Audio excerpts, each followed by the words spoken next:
ಎಷ್ಟು ಕಾಂಪ್ಯಾಕ್ಟ್ ಆಗಿ ಎಷ್ಟು ಸಿಂಪಲ್ ಆಗಿ ಇನ್ಫಾರ್ಮೇಶನ್ ಕೊಡೋಕ್ಕಾಗುತ್ತೆ ಅದನ್ನ ಟ್ರೈ ಮಾಡ್ತೀನಿ. ನಾನು ಗೌತಮ್ ಆರತ, ಮೂಲತಃ ಮೈಸೂರವನು. ನನ್ನ ಮೊದಲನೇ ಸಿನಿಮಾ ಆಕ್ಟರ್ ಆಗಿ ಪ್ರೇಮಾಗಿಮ ಜಾನೇದು ಅಂತ ಒಂದು ಸಿನಿಮಾ ಮಾಡಿದ್ದೆ. ನಾನು ಪಲ್ಲವಿ ಗೌಡ ಆ್ಯಂಡ್ ಮುಂತಾದವರು ಆ್ಯಕ್ಟ್ ಮಾಡಿದ್ವಿ. ಚೇತನ್ ಅವರು ಡೈರೆಕ್ಟ್ ಮಾಡಿದ್ರು. ಅದಾದ ನಂತರ ಸಿಂಧೂರ ಅಂತ ಒಂದು ಸೀರಿಯಲ್ನ ಅಲ್ಲಿ ಆ್ಯಕ್ಟ್ ಮಾಡಿ 2 years. ಅದಾದಮೇಲೆ 2024 ಏಪ್ರಿಲಲ್ಲಿ 4ನೇ ಆಯಾಮ ಅಂತ ಒಂದು ಹಾರರ್ ಥ್ರಿಲ್ಲರ್ ಸಿನಿಮಾ ರಿಲೀಸ್ ಆಯಿತು. ಅದರದ್ದು ಆ್ಯಕ್ಟರ್ ಡೈರೆಕ್ಟರ್ ಆಗಿ ಕೆಲಸ ಮಾಡಿದ್ದೀನಿ. ಅದಾದಮೇಲೆ ಒಂದು ಪುಟ್ಟ ವಿಚಾರ, ಆ್ಯಕ್ಚುಲಿ ಏನು ಅಂತ ಹೇಳಿದ್ರೆ, ಸಿನಿಮಾ ಮಾಡಬೇಕಾದ್ರೆ ಇವಾಗ ಯಾವ ಥರ ಆಗೋಗಿದೆ ಅಂದರೆ ಒಂಥರ ಗಡ್ಬಡ್ ಥರ ಆಗಿದೆ. ಒಂದು ಸಿನಿಮಾ ಅಂದರೆ ಒಂದು ಬಜೆಟ್ ಇರುತ್ತೆ ಆಲ್ರೆಡಿ. ಆ ಬಜೆಟಿಗೆ ತಕ್ಕಂತೆ ಆ್ಯಕ್ಟರ್ನ ಹಾಕೊಳ್ಳೋಣ, ಅವ್ರಿಗೆ ಟಿ ವಿ ರೇಟ್ಸ್ ಎಷ್ಟಿದೆ, ಅವ್ರಿಗೆ ಸಿನಿಮಾ ಬಿಸ್ನೆಸ್ ಎಷ್ಟಿದೆ ಅದನ್ನ ನೋಡಿಕೊಂಡು ಅದಾದ್ಮೇಲೆ ಕಾಮಿಡಿಯನ್ಸ್ ತರೋಣ, ಅದಕ್ಕೆ ತಕ್ಕಂತೆ ಮ್ಯೂಸಿಕ್ ಡೈರೆಕ್ಟರ್ಸ್ನ ತರೋಣ, ಸಿಂಗರ್ಸ್ ತರೋಣ. ಈ ಥರ ಅದು ಏನಾಗ್ಬಿಟ್ಟಿದೆ ಅಂತ ಹೇಳಿದ್ರೆ ಒಂಥರ ಮನೆ ಕಟ್ಟದಂಗೆ ಆಗ್ಬಿಟ್ಟಿದೆ. ಬಟ್ ನನಗೆ ಸ್ಲೋ ಆಗಿ ಆಮೇಲಿಂದ ವಾಪಸ್ ಬ್ಯಾಕ್ ಟು ಬೇಸಿಕ್ಸ್ ಅನ್ನೋ ಥರ ಏನು ಅನ್ಸಕ್ಕೆ ಶುರು ಆಯಿತು ಅಂತ ಹೇಳಿದ್ರೆ, ಸಿನಿಮಾ ಯಾಕೆ ಮಾಡ್ತೀವಿ ಅಂತ ಹೇಳಿದ್ರೆ ಒಂದು ಕಥೆನ ಹೇಳೋದಕ್ಕೆ. ಆ ಕಥೆ ಹೇಳಬೇಕು ಅಂತ ನಮಗೆ ಮನಸ್ಸೊಳಗಡೆ ತುಡಿತಾ ಇದ್ರೆ this is worthy to be told. ಇದನ್ನ ಹೇಳೋದಕ್ಕೆ ಆ ಕಥೆಗೆ ಅಷ್ಟು ಶಕ್ತಿ ಇದೆ ಅಂತ ಅನ್ನಿಸ್ಬೇಕು.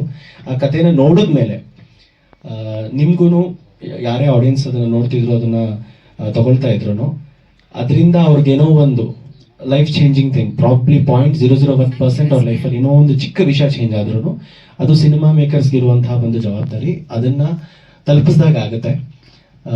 ಅದೇ ರೀತಿ ನಾವು ಚಿಕ್ಕವರಿರ್ಬೇಕಾದ್ರೆ ಸುಮಾರು ಸಲ ಅನ್ಕೊಂಡಿರ್ತೀವಿ ದಟ್ ಇದೇನೋ ಸರಿ ಇಲ್ಲ ಅಂತ ಹೇಳ್ತಾರೆ, ನಾವೇ ಸರಿ ಮಾಡ್ಬಿಡೋಣ ಅಂತ ಎಷ್ಟೊಂದು ಸಲ ಅನಿಸ್ತಿರುತ್ತೆ. ನಮ್ಗೆ ಗೊತ್ತಿರಲ್ಲ ಅದಾಗಲ್ಲ, ಸರಿ ಮಾಡೋಕ್ಕಾಗಲ್ಲ ನಮ್ಮ ಕೈಲಿ ಅಂತ. ಬಟ್ ಅದು ಗೊತ್ತಿರಲ್ವಲ್ಲ, ಅದೇ ಬ್ಲೆಸ್ಸಿಂಗ್. ಗೊತ್ತಿಲ್ಲದೆ ಹೋಗಿ ಕೈ ಹಾಕ್ಬಿಡ್ತೀವಿ. ಕೈ ಹಾಕಿದ್ಮೇಲೆ ಎಷ್ಟೊಂದು ಕೆಲಸಗಳು ಆಗ್ಬಿಡುತ್ತೆ. ಸೊ ನಾವ್ಯಾವುದೋ ವ್ಯವಸ್ಥೆನ ದೂರೋದಾಗ್ಲಿ ಅಥವಾ ಬೇರೆ ಯಾರೋ ಸರಿ ಮಾಡಲಿ ಅನ್ನೋದಾಗ್ಲಿ, ಇನ್ಫ್ಯಾಕ್ಟ್ ಇಂಡಸ್ಟ್ರಿ ಏನಾದರೂ ತಪ್ಪಿದ್ರು ಬೇರೆ ಯಾರೋ ಬಂದು ಸರಿ ಮಾಡಲಿ, ದೊಡ್ಡವ್ರು ಸರಿ ಮಾಡಲಿ ಅನ್ನೋದನ್ನ ಬಿಟ್ಟು, ಹೇಗೆ ಇವಾಗಿರೋ ಸ್ಟಾರ್ಸ್ ಹೇಳ್ತಾರೆ ದಟ್ ನಾವೇ ಮುನ್ನುಗ್ಬೇಕು, ನಾವೇ ಸರಿ ಮಾಡಬೇಕು ಅಂತ, ಆ ರೀತಿ ಈ ಸಿನಿಮಾದಲ್ಲಿ ಏನಾದರೂ ಒಂದು ಪ್ರಾಬ್ಲಮ್ ಆದಾಗ, ಅವ್ರಿಗೆ ಮನಸ್ಸಿಗೆ ತಟ್ಟಿದಾಗ ಅದನ್ನ ಅವರೇ ಮುಂದೆ ನಿಂತು ಅದನ್ನ ಜವಾಬ್ದಾರಿಯುತವಾಗಿ ತಗೊಂಡು ಅದನ್ನ ಸರಿ ಮಾಡ್ತಾರೆ ಅನ್ನೋದೇ ಪಂಚರತ್ನಗಳು. ಒಂದು ಚಿಕ್ಕ ಸ್ಪೆಷಾಲಿಟಿ ಏನು ಅಂತ ಹೇಳಿದ್ರೆ, ಇದನ್ನ ಸ್ಟಾರ್ಟಿಂಗ್ ಬರೀಬೇಕಾದ್ರೆ ಪಂಚಭೂತಗಳು ಅಂತ ಬರೆದಿದ್ದೆ ನಾನು. ಅದಕ್ಕೆ ಸಾಂಗ್ ಅಲ್ಲೂ ಪಂಚಭೂತಗಳು ಅಂತ ಬರುತ್ತೆ. ಪಂಚಭೂತಗಳು ಅಂದಾಗೆ 5 ಎಲಿಮೆಂಟ್ಸ್ ಆಫ್ ನೇಚರ್. ಅದರಲ್ಲಿ ಗಾಳಿ, ಎಲ್ಲರ ಕ್ಯಾರೆಕ್ಟರ್ಸ್ಗಳು ಹಾಗೆ ಇದೆ, ಅವ್ರ ಕ್ಯಾರೆಕ್ಟರಿಸ್ಟಿಕ್ಸು ಹಾಗೆ ಇದೆ. ಭುವನ್ ಪ್ರಥಮ್ ಆಕ್ಟ್ ಮಾಡಿರುವಂಥ ರೋಲ್ ಹೆಸರು ಭುವನ್ ಅಂತ, ತುಂಬಾ ತಾಳ್ಮೆ ಇರುವಂಥ ಕ್ಯಾರೆಕ್ಟರ್. ನೆಕ್ಸ್ಟ್ ಜೀವಿಕಾ ಅಂತ ಆದ್ಯ ಆಕ್ಟ್ ಮಾಡಿರೋ ಕ್ಯಾರೆಕ್ಟರ್. ಸೊ ಜೀವಿಕಾ ಅಂದ್ರೆ ನೀರ್ ತರ, ಯಾವ ಕಡೆ ತಗ್ಗು ಬಗ್ಗಿರುತ್ತೆ ಆ ಕಡೆ ಫಾಲೋ ಆಗುತ್ತೆ ವಿತ್ ಫ್ಲೋ ಅನ್ನೋ ಥರ. ನೆಕ್ಸ್ಟ್ ತಾನ್ವಿ ಆಕ್ಟ್ ಮಾಡಿರುವಂಥ ರೋಲ್ ಜ್ಯೋತಿ ಅಂತ. ಸೊ ಅದು ಯಾವಾಗಲೂ ಫೈರ್ ತರ ತುಂಬಾ energetic character. Next Vihaan act ಮಾಡಿರುವಂಥ ಕ್ಯಾರೆಕ್ಟರ್ ಅನಿಲ್ ಅಂತ. ಸೊ ಗಾಳಿ, ಅದನ್ನು ತುಂಬಾ ಯಾವ ಕಡೆ ಹೋಗುತ್ತೆ ಆ ಕಡೆ, ಆ ಥರದೊಂದು ಕ್ಯಾರೆಕ್ಟರ್. ನೆಕ್ಸ್ಟ್ ಯಶಸ್ ಆಕ್ಟ್ ಮಾಡಿರುವಂಥ ಕ್ಯಾರೆಕ್ಟರ್ ಆಕಾಶ್ ಅಂತ. ಸೊ ಅವ್ರವ್ರ ಕ್ಯಾರೆಕ್ಟರ್ ತಕ್ಕಂತೆ ಡಿಸೈನ್ ಮಾಡಿರುವಂಥ ಸಬ್ಜೆಕ್ಟ್ ಅದು ಪಂಚಭೂತಗಳು ಅಂತ. But again it might give a different feeling. ಭೂತಗಳು ಅಂತ ತುಂಬಾ ಜನ ಪಂಚಭೂತಗಳು ಅಂತ ಒಟ್ಟಿಗೆ ನೋಡಲ್ಲ. ಸೊ ಅದನ್ನ ಪಂಚರತ್ನಗಳು ಅಂತ ಚೇಂಜ್ ಮಾಡೋಣ ಅಂತ ವೆಂಕಟಗೌಡ ಸ್ವಾಮಿ ಸಜೆಷನ್ ಕೊಟ್ಟು ವಿ ಥಾಟ್ ಓಕೆ ಸೂಟ್ ಆಗ್ತಾ ಇದೆ, ಹಾಗೆ ಇರಲಿ ಅಂತ ಮಾಡಿದ್ದೀವಿ. ಆ್ಯಂಡ್ ಇದು one of the major characters ಬಿಂದು ಆಚಾರ್ಯ ಅವರು ಬಂದಿದ್ದಾರೆ. ಅದು ಆಕಾಶ್ ಅವರ ಹೇಳಿದ್ರು, ಚೆನ್ನಾಗಿತ್ತು. ಅದಕ್ಕೆ ನಾವು ಎಕ್ಸಿಬಿಟರ್ ಡಿಸ್ಟ್ರಿಬ್ಯೂಟರ್ ಎರಡೂ ಆಗಿರೋದ್ರಿಂದ ಕತೆ ಚೆನ್ನಾಗಿ, ಮಕ್ಕಳು ಸಿನಿಮಾ ಚೆನ್ನಾಗಿ ಮಾಡ್ತಾ ಇದ್ದಾರೆ ಅಂತ ಅನಿಸ್ತು. ಅದನ್ನ ಟೇಕ್ ಓವರ್ ತಗೊಂಡು ಸಿನಿಮಾ ಮಾಡಿ ಮುಗಿಸ್ತು. ಇಲ್ಲ, ಮಕ್ಕಳು ತುಂಬ ಚೆನ್ನಾಗಿ ಮಾಡಿದ್ದಾರೆ. ಇದರಲ್ಲಿ ಎಲ್ಲರೂ ಒಬ್ಬೊಬ್ರು ಒಂದೊಂದು ಅವ್ರದ್ದು ಪ್ರತಿಭೆನ ತೋರಿಸಿದ್ದಾರೆ. ಅದರಲ್ಲಿ ಈ ವಯಸ್ಸಿನಲ್ಲಿ ಚಿಕ್ಕ ಮಕ್ಕಳು ನಾವು ಆವಾಗ ಈ ಆ್ಯಕ್ಟಿಂಗ್ ಎಲ್ಲ ನಮಗೆಲ್ಲ ಏನು ಗೊತ್ತಿರಲಿಲ್ಲ. ಇವಾಗ ಈ ಮಕ್ಕಳು ಇಷ್ಟೊಂದು ಸ್ಫೂರ್ತಿಯಾಗಿ ಮಾಡೋದ್ರಿಂದ ಅವ್ರಿಗೆಲ್ಲ ಪ್ರೋತ್ಸಾಹ ಮಾಡಬೇಕು ಅನ್ನೋದು ಒಂದು ಅನಿಸ್ತು. ಅದರಿಂದ ಮಕ್ಕಳು ಸಿನಿಮಾ ಆಗಿರೋದ್ರಿಂದ ಒಂದು ಸ್ವಲ್ಪ ಇನ್ನು ಹುಡುಗರೆಲ್ಲ ಜನ ಬೆಳೆಯೋ ಹುಡುಗರು, ಇನ್ನು ಮುಂದಕ್ಕೆ ಇವರೆಲ್ಲ ಒಳ್ಳೆ ನಟರಾಗ್ಬೋದು, ಮುಂದಕ್ಕೆ ಬೆಳೀತಾರೆ. ಇಂಥ ಪ್ರೋತ್ಸಾಹ ಮಾಡೋಣ ಅಂದ್ಬಿಟ್ಟು ಅಂತ ನಮಗೆ ಅನಿಸ್ತು. ಇಲ್ಲ, ಒಳ್ಳೆ ಸಿನಿಮಾ ಬಂದರೆ ಮಾಡೋಣ. ನಮ್ಮ ಬಡ್ಜೆಟ್ಗೆ ಇವತ್ತಿನ ನೋಡ್ತಾ ಇರ್ಬೋದು ಸಿನಿಮಾಗಳು ಇಂಡಸ್ಟ್ರಿ ಹೆಂಗಿದೆ ಅಂತ. ಎಕ್ಸಿಬಿಷನ್ ಲೈನಲ್ಲೂ ನಿಮಗೆ ಗೊತ್ತಿದೆ ಎಷ್ಟು ಸಿನಿಮಾ ರಿಲೀಸ್ ಆಗ್ತಾ ಇದೆ ಅಂತ. ಆದರೂ ಸಿನಿಮಾಗಳು ನಿಲ್ತಾ ಇರೋ. 4th ಅಲ್ಲಿ ಓದ್ತಾ ಇದ್ದೀನಿ. ಸ್ಕೂಲು PMC ಕೇಂದ್ರೀಯ ವಿದ್ಯಾಲಯ ಮೈಸೂರು. ನಾನು ಫಿಲಮು ಎಂಜಾಯ್ ಮಾಡಿದೆ. ಗೌತಮ್ ಸರ್ ಏನೇನು ಕೊಟ್ಟು ಅದನ್ನು ಮಾಡಿದೆ, ಹ್ಯಾಪಿ ಆಗಿದ್ದೆ.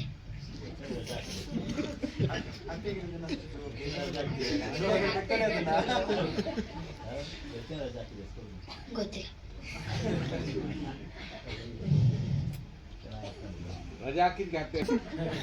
ನನ್ನ ಹೆಸರು ವಿಯಾ, ನಾನು 5th ಸ್ಟ್ಯಾಂಡರ್ಡ್ ಓದ್ತಿದ್ದೀನಿ. ಇಲ್ಲೇ ಹಿಂದೆಗಡೆ KV ಮಲ್ಲೇಶ್ವರಂ ಇದೆಯಲ್ಲ, ಅಲ್ಲೇ ಓದ್ತಿರೋದು.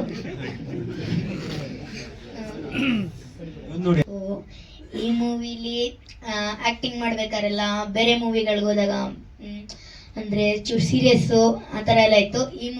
ಈ ಮೂವಿ ಶೂಟಲ್ಲೆಲ್ಲ ಜೋಕ್ಸು, ಪ್ಲಸ್ ನಾವೆಲ್ಲ ಫ್ಯಾಮಿಲಿ ಥರ ಇದ್ವಿ, ಎಲ್ಲರೂ ಜೋಕ್ಸ್ ಮಾಡಿಕೊಂಡು. ಪ್ಲಸ್ ಗೌತಮ್ ಸರ್ಗೂ ಥ್ಯಾಂಕ್ಸ್ ಹೇಳ್ತೀನಿ ಈ ಮೂವಿಗೆ ನಂಗೆ ಒಂದು ಪಾರ್ಟ್ ಕೊಟ್ಟಿದ್ದಕ್ಕೆ. ಪ್ಲಸ್ ನಂದು ರಿಲೀಸ್ ಆಗ್ತಿರೋದು ಮೇನ್ ಕ್ಯಾರೆಕ್ಟರ್ದು ಇದು ಫಸ್ಟ್ ಮೂವಿ. 6th ಹೇಗಿರುತ್ತೆ ಜನರ ಬೇಸು ಸ್ವಲ್ಪ ಇನ್ನೂ ಕ್ಯೂರಿಯಾಸಿಟಿ ಇದೆ, ನೋಡೋಣ ಏನಾಗುತ್ತೆ ಅಂತ.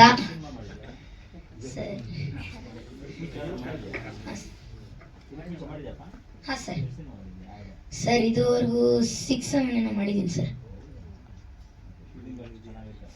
ಹಾಂ ಸರಿ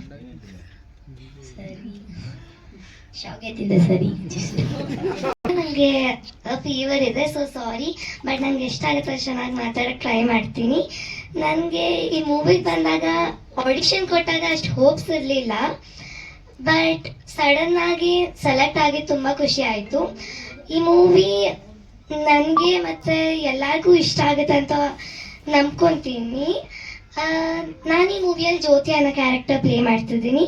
ಜ್ಯೋತಿ ಅನ್ನೋದು ಇಟ್ಸ್ ಲೈಕ್ ಅದು ಒಂದು ದೀಪ ಥರ, ಯಾವತ್ತಿದ್ರೂ ಉರಿತಾ ಇರುತ್ತೆ, ಯಾವತ್ತಿದ್ರೂ ಸ್ಟ್ರಾಂಗ್ ಇರುತ್ತೆ. ಸೊ ಎಷ್ಟಾಗಿತ್ತು ಅಷ್ಟು ಆ ಮೂವಿಯಲ್ಲಿ ನಾನು ಸ್ಟ್ರಾಂಗ್ ಆಗಿರೋಕ್ಕೆ ಟ್ರೈ ಮಾಡಿದ್ದೆ. ಮತ್ತು ಎಲ್ಲ ನನ್ನ ಟೀಮ್ ಮೆಂಬರ್ಸು ನನಗೆ ಕೋಆಪ್ರೇಟ್ ಮಾಡಿದ್ದಾರೆ, ಮತ್ತು ಗೌತಮ್ ಸರ್ ತುಂಬ ಹೆಲ್ಪ್ ಮಾಡಿದ್ದಾರೆ ಈ ಮೂವಿಯಲ್ಲಿ.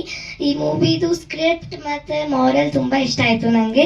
And I hope everyone will like this movie and see with all their hearts. Thank you. ಎಲ್ಲರಿಗೂ ನಮಸ್ತೆ, ನಾನು ಆದ್ಯ.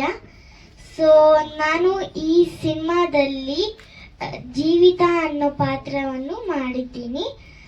ಆ್ಯಂಡ್ ಸೊ ಈ ಮೂವಿಯ ಡೈರೆಕ್ಟರ್ ಆದ ಗೌತಮ್ ಸರ್ ತುಂಬಾ ಫ್ರೆಂಡ್ಲಿ ಆಗಿದ್ದರು. ಆ್ಯಂಡ್ ಎಲ್ಲರೂ ನನ್ನ ಹತ್ರ ತುಂಬಾ ಎಂಜಾಯಿಂಗ್ ಆಗಿದ್ದರು. ಮತ್ತು ಏನೇ ದೊಡ್ಡಸ್ಕೆ, ನಿನ್ನ ತಲೆ ಮೇಲೆ ಏನು ಕೊಂಬು ಬೆಳೆದಿದ್ಯಾ? ನಿನ್ನ ಗಂಡ ನಿನಗೆ ಹೆಚ್ಚಾದ್ರೆ ನನ್ನ ಗಂಡ ನನಗೆ ಹೆಚ್ಚು. ನಿನ್ನ ಗಂಡ ಪೊಲೀಸ್ ಆದ್ರೆ ನನ್ನ ಗಂಡನೂ ಪೊಲೀಸೇ. ನಿನ್ನ ಗಂಡ ಹಾಕೋದು ಕಾಕಿ ಬಟ್ಟೆ ಆದ್ರೆ ನನ್ನ ಗಂಡ ಹಾಕೋದು ಕಾಕಿ ಬಟ್ಟೆನೆ. ನಿನಗೆ ಬೇಕಾದ್ರೆ 10 ಸಲ ತಿನ್ನು, 20 ಸೀರೆ ಉಟ್ಕೋ. ತಿಂದಿದ್ದು ಜೀರ್ಣ ಆಗದಿದ್ರೆ ಬೀದಿಲಿ ಮೆರವಣಿಗೆ ಹೋಗು. ಅಷ್ಟೇ ಹೊರ್ತು ನಿನ್ ಕೋಬ್ ನನ್ನ ಹತ್ರ ಇಟ್ಕೋಬೇಡ. Thank you. ನನ್ನ ಹೆಸರು ಪ್ರಥಮ್ ಅಂತ. ನಾನು ಈ ಪಂಚರತ್ನಗಳು ಮೂವಿಲಿ ಭುವನ್ ಅನ್ನೋ ಕ್ಯಾರೆಕ್ಟರ್ ಮಾಡಿದ್ದೀನಿ. ಇದರಲ್ಲಿ ನಾನೊಂಥರ ಮಿನಿ ಬ್ರಾಹ್ಮಣ ಇದ್ದಾಗೆ ಎಲ್ಲರಿಗೂ ಭಗವದ್ಗೀತೆಯಿಂದ ಒಂದೊಂದು ಪಾರ್ಟ್ ಎತ್ತು ಉಪದೇಶ ಮಾಡ್ತಾ ಇರ್ತೀನಿ.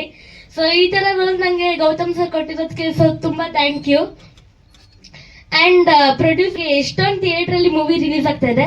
ಸೊ ಎಲ್ಲರೂ ನಮ್ಮ ಮೂವಿ ನೋಡಿ ಸಪೋರ್ಟ್ ಮಾಡಿ ಅಂತ ಕೇಳ್ಕೊತೀನಿ. Thank you. That's all. Actually ನಾನು ಮತ್ತು ಗೌತಮ್ ಪರಿಚಯ ಆಗಿದ್ದು ಸುಮಾರು 2016 ಐ ಥಿಂಕ್ 2016-17 ಸಿಂಧೂರ ಅಂತ ಒಂದು ಧಾರಾವಾಹಿ ಬರ್ತಾ ಇತ್ತು. ಅದರಲ್ಲಿ ನನ್ನ ಮಗನ ಪಾತ್ರ. ಅದರಲ್ಲಿ ನಮ್ಮ ಕೆಮಿಸ್ಟ್ರಿ ಎಷ್ಟು ಚೆನ್ನಾಗಿ ಡೆವಲಪ್ ಆಯಿತು ಅಂತಂದರೆ, ಸೀರಿಯಲಲ್ಲಿ ನೋಡೋದವರು ಅಷ್ಟೇ ಅಥವಾ ಶೂಟಿಂಗ್ ನೋಡಿದವರು ಅಷ್ಟೇ ನಾವು ನಿಜವಾಗ್ಲೂ ಮಗ ಅಪ್ಪ ಅಂತ ಭಾವಿಸ್ತಾ ಇದ್ರು. ಅಷ್ಟು ಚೆನ್ನಾಗಿ ನಮ್ಮಿಬ್ಬರದು ಹೊಂದಾಣಿಕೆ ಇತ್ತು. And I must admit he is a great artist. And later on ಅವನು ಈ ಪಿಕ್ಚರಿಗೆ ಕೈ ಹಾಕಿ ಮಾಡಿದಾಗ ನಾನು ಅಂದ್ಕೊಂಡೆ ಇದು ಒಳ್ಳೆ ಲೈನೇ ತೊಗೊಂಡಿದ್ದಾರೆ ಇವನು ಗೌತಮ್ ಅಂತ. ಆ್ಯಂಡ್ ನನ್ನ ಎಣಿಕೆ ತಪ್ಪಿಲ್ಲ. You have taken. ಸದ್ಯಕ್ಕೆ ಶ್ರೀ ರಾಘವೇಂದ್ರ ಮಹಾತ್ಮೆ ಸೀರಿಯಲಲ್ಲಿ ರಾಯರ ಅತ್ತಿಗೆ ರೋಲ್ ಮಾಡ್ತಾ ಇದ್ದೀನಿ. ಈ ಮೂವಿ ನನಗೆ ಗೌತಮ್ ಸರ್ ಆಫರ್ ಮಾಡಿದ್ದು. And all of a sudden ಇದ್ದಿದ್ದು, ನಾನು ಮಾಡ್ಬೋದಾ ಮಾಡಬಾರ್ದಾ ಅನ್ನೋ ಕನ್ಫ್ಯೂಷನಲ್ಲಿದ್ದೆ. ಬಟ್ ಇಲ್ಲ, ನೀನು ಮಾಡ್ತೀಯ ಮಾಡು ಅಂತ ಮಾಡಿಸಿದ್ರು. ಅಷ್ಟೊಂದು ಎಕ್ಸ್ಪೆಕ್ಟೇಷನ್ಸ್ ಏನಿರಲಿಲ್ಲ. ವೆರಿ ರಾ ಸಬ್ಜೆಕ್ಟ್ ಇದು. ನೀವು ನೋಡಿದ್ರೆ, ಸಿನಿಮಾ ನೋಡಿದ್ರೆ ಗೊತ್ತಾಗುತ್ತೆ. ತುಂಬ ಏನೋ ಫ್ಯಾಂಟಸಿ ಆಗಲಿ, ಏನೋ ತುಂಬ ಕಲರ್ಫುಲ್ ಆ ಥರ ಎಲ್ಲ ಏನೂ ಬರಲ್ಲ. ರಾ ಸಬ್ಜೆಕ್ಟ್, ದಿನನಿತ್ಯದಲ್ಲಿ ಏನು ನಡೆಯುತ್ತೆ ಅದು. ಬಟ್ ಅದರಲ್ಲೂ ಒಂದಷ್ಟು ಮೆಸೇಜ್ನ ಪಾಸ್ ಆನ್ ಮಾಡ್ಬೋದು ನಾವು ಆಡಿಯನ್ಸ್ಗೆ, ಹೇಗೆ ಹೇಳ್ಬೋದು ಅನ್ನೋದನ್ನು ಪ್ರಯತ್ನ ಪಟ್ಟಿದ್ದೀವಿ ಇಲ್ಲಿ. ತುಂಬ ಸಿಂಪಲ್ ಮೆಸೇಜ್. ಲೈಕ್ ಮಕ್ಕಳು ಎಲ್ಲರೂ ವಿಭಿನ್ನ ರೀತಿ ಇರ್ತಾರೆ.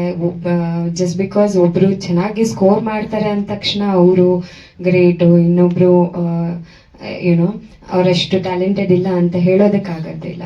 ಸೊ ಆ ಥರ ಒಂದು ಮೆಸೇಜ್ ಆಗಲಿ, ಇಲ್ಲ ನಮ್ಮ ಆ್ಯಸ್ ಎ ಸಿಟಿಸನ್ ನಾವು ಯಾವ ಥರ ನಡ್ಕೊಳ್ಬೇಕಾಗಿದೆ ಒಂದು ಜಾಗದಲ್ಲಿ. ನಾನು ಆದಮೇಲೆ ಸ್ವಲ್ಪ ಪರಿಚಯ ಆಗಿದ್ರು.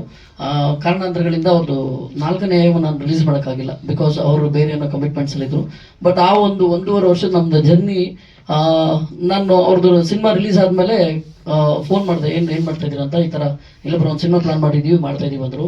ಕಾನ್ಸೆಪ್ಟ್ ಕೇಳಿದೆ, ನನಗೆ ತುಂಬ ಇಷ್ಟ ಆಯಿತು. ಬೇಸಿಕಲಿ ಏನಕ್ಕೆ ಅಂದರೆ ನಾನು ನೀವು ಅಬ್ಸರ್ವ್ ಮಾಡ್ದಂಗೆ ನಾನು ಸ್ವಲ್ಪ ಕಂಟೆಂಟ್ ಓರಿಯೆಂಟೆಡ್ ಸಿನಿಮಾಗಳು ಜಾಸ್ತಿ ಮಾಡ್ತೀವಿ, ಅದಕ್ಕೆ ನಾವು ಜಾಸ್ತಿ ಪ್ರಾಮುಖ್ಯತೆ ಕೊಡ್ತೀವಿ. ಸೊ ಅದ್ರ ಪ್ರಕಾರ ನಾವು yearly 1 or 2 movies content oriented movie ಮಾಡ್ತೀವಿ ವಿತ್ ಕಮರ್ಷಿಯಲ್ಸ್. ಈ ಮೂವಿನೂ ಸ್ವಲ್ಪ ಅದೇ ರೀತಿ ಒಂದು ಬ್ರಿಡ್ಜ್ ಮೂವಿ ಲೆವೆಲ್ಗೆ ಪ್ಲಾನ್ ಮಾಡಿ ಮಾಡಿದ್ವಿ. ಸೊ ಅದೇ ರೀತಿ ನಡೀತಾ ಇದೆ, ಚೆನ್ನಾಗಿ ಬಂದಿದೆ. ಪ್ರತಿಯೊಂದು ಮಕ್ಕಳು ಕೂಡ ತುಂಬಾ ಚೆನ್ನಾಗಿ ಆಕ್ಟ್ ಮಾಡಿದ್ದಾರೆ. ನ್ಯಾಚುರಾಲಿಟಿ ಕಾಣಿಸುತ್ತೆ ನಮಗೆ. ಕಂಟೆಂಟ್ ವೈಸು ಅವಾಗಲೇ ಕೇಳಿದ್ರಿ ನೀವು, ಗೌರ್ಮೆಂಟ್ಗೆ ಏನಾದ್ರು ಸಂದೇಶ ಕೊಡೋದಿದೆಯಾ ಅಂತ. ಸರ್, ಗೌರ್ಮೆಂಟ್ಗೆ ಆಲ್ರೆಡಿ ಸಂದೇಶ ಇದ್ರಲ್ಲಿ ಹೋಗುತ್ತೆ. ಬಟ್ ಇನ್ನೊಂದೇನಂದ್ರೆ, ನಾವು ಈ ಸಿನಿಮಾ ಮೂಲಕ ಅಂದ್ರೆ ಡೈರೆಕ್ಟರ್ ಥಾಟ್ಸ್ ಪ್ರಕಾರ ಹೇಳ್ತಾ ಇರೋದೇನಂದ್ರೆ, ನಾವು ಅವ್ರು ಮಾಡ್ತಾರೆ ಇವ್ರು ಮಾಡ್ತಾರೆ ಅಂತ ವೆಯ್ಟ್ ಮಾಡಿ ಸರಿ ಮಾಡ್ಕೊಳ್ಳೋದಕ್ಕಿಂತ ನಮ್ಮ ಕೈಲಿ ಎಷ್ಟಾಗುತ್ತೆ ಅಷ್ಟು ನಾವು ನಮ್ಮ ರೋಡಲ್ಲಿ ಅಟ್ಲೀಸ್ಟ್ ಸಪೋರ್ಟ್ ಮಾಡಿ ಮಾಡ್ಕೋಬಹುದು ಅನ್ನೋದು ನಮ್ಮ ಒಂದು ಇಂಟೆನ್ಷನ್. ಅಂದ್ರೆ ಆ ಮಕ್ಕಳು ತಮ್ಮ ರೋಡಲ್ಲಿ ಅವ್ರಿಗೆ ಕೈಲಿ ಏನೂ ಮಾಡೋಕ್ಕಾಗಲ್ಲ ಅನ್ನೋ ಸಿಚುವೇಶನ್ ಇರೋ ಮಕ್ಕಳೇ ಒಂದು ರೋಡ್ ರೆಡಿ ಮಾಡ್ಕೊಂಡು ಎಲ್ಲ ರೆಡಿ ಮಾಡ್ತಾರೆ. ಸೊ ಆ ಥರದೊಂದು ಕಾನ್ಸೆಪ್ಟ್ ತೋರಿಸಿದ್ವಿ. ಸೊ ನಾವು ಅಂದ್ರೆ ಬೇರೆ ಮೇಲೆ ಡಿಪೆಂಡೆನ್ಸಿನೂ ನಾವು ಕಡಿಮೆ ಮಾಡಬೇಕು. ಅವ್ರು ಮಾಡ್ತಾರೆ ಅಂತ ವೆಯ್ಟ್ ಮಾಡೋದಕ್ಕಿಂತ ಮಾಡ್ಬೇಕು ಅನ್ನೋದು ಒಂದು ಕಾನ್ಸೆಪ್ಟ್ ಕೊಟ್ಟಿದ್ದೀವಿ. ಸೊ ದಯವಿಟ್ಟು ನೋಡಿ. ಮತ್ತೆ ಪ್ರತಿಯೊಂದು ಆಯಾ ಕ್ಯಾರೆಕ್ಟರ್ ಡಿವಿಷನ್ ಮೇಲೆ ಬೇರೆ ಬೇರೆನೇ ರೋಲ್ ಇದೆ. ದಯವಿಟ್ಟು ನೋಡಿ. ಮಕ್ಕಳು ಸಿನಿಮಾ 6ನೇ ತಾರೀಕು ಮಾರ್ಚ್ ರಿಲೀಸ್ ಆಗ್ತದೆ. ದಯವಿಟ್ಟು ಸಪೋರ್ಟ್ ಮಾಡಿ.